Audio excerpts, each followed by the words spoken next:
Dans les minutes qui suivent, vous allez découvrir ma méthode simple pour trouver votre idée de business. Alors ce que je vais partager avec vous, j'aurais adoré le savoir il y a 10 ans parce qu'à l'époque, je voulais créer ma société mais je ne savais pas du tout par où commencer.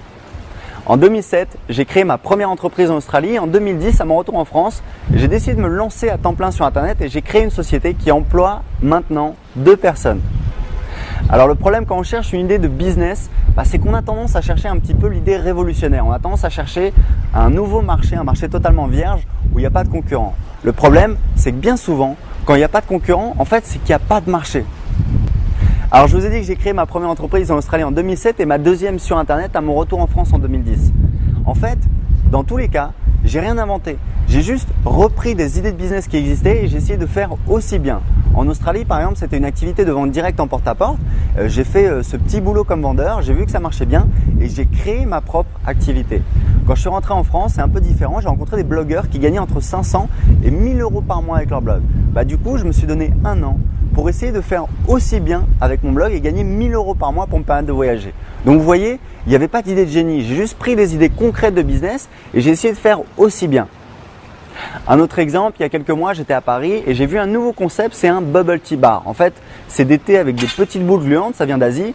J'en ai pris un et je me suis posé pendant 2 heures avec mon iPad pour travailler. En 2 heures, il a dû faire 30 euros de vente. En comparaison, la boulangerie du coin, elle fait 1000 euros de chiffre d'affaires tous les jours. Alors boulanger, peut-être que ça ne fait pas rêver, mais en attendant, les Français, ils consomment plus de baguettes ou plus de thé avec des boules gluantes? Alors vous allez me dire d'accord, mais si la différence, elle ne se fait pas au niveau de l'idée, elle se fait où? En fait, la différence, elle se fait dans l'exécution. Et justement, je vais vous donner les 3 grands types de tâches que vous devez réaliser pour réussir. La première, c'est le fait de sortir de chez vous. En fait, c'est parce que j'étais en Australie que j'ai trouvé ma première idée de business, mais c'est aussi parce que j'ai rencontré des blogueurs qui gagnaient entre 500 et 1000 euros par mois que j'ai décidé de me lancer à temps plein sur mon blog. Donc sortir de chez soi, c'est aussi remettre en question certaines croyances.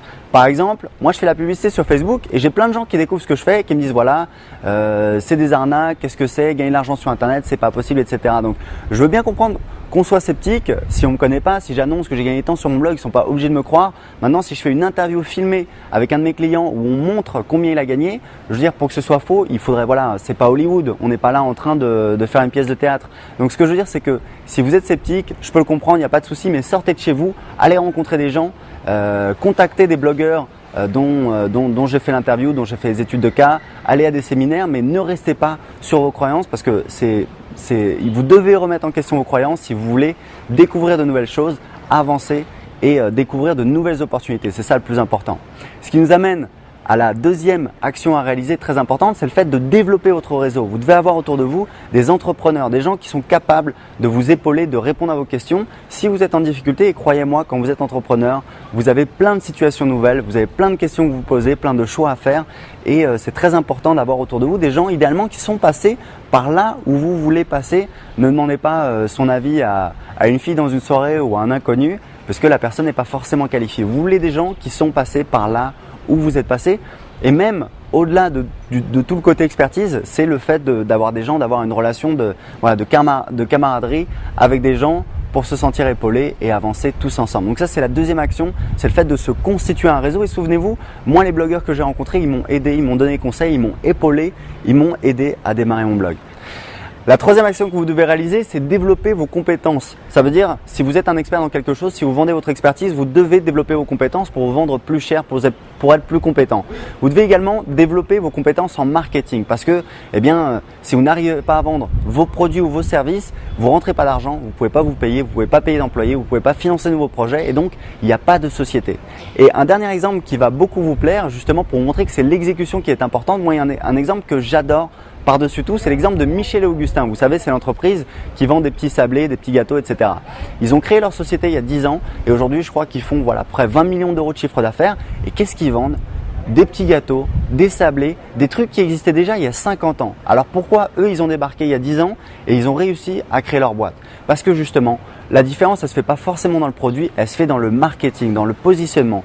Ils ont en fait toute une stratégie de storytelling. Chaque fois que vous achetez un petit produit, il y a l'histoire qui est écrite dessus, il y a des couleurs sympas, ils ont des noms marrants, ils communiquent de façon décalée. Donc voilà, ils ont réussi à imposer leur boîte, pas parce qu'ils avaient un produit différent, parce que leur produit, voilà, même s'il est de qualité, même s'il est légèrement différent, ça reste des petits gâteaux, des petits sablés, des choses comme ça. Mais ça montre qu'il est possible de s'imposer, que c'est pas l'idée de business à la base qui est vraiment différente, mais c'est surtout dans l'exécution, c'est comment ils ont été intelligents, comment ils ont développé leur positionnement. En cliquant sur le lien ci-dessous, vous aurez accès à ma prochaine vidéo où je vous explique la méthode complète qui m'a permis de créer 2 business et de faire un tour du monde en l'espace de 5 ans. À tout de suite.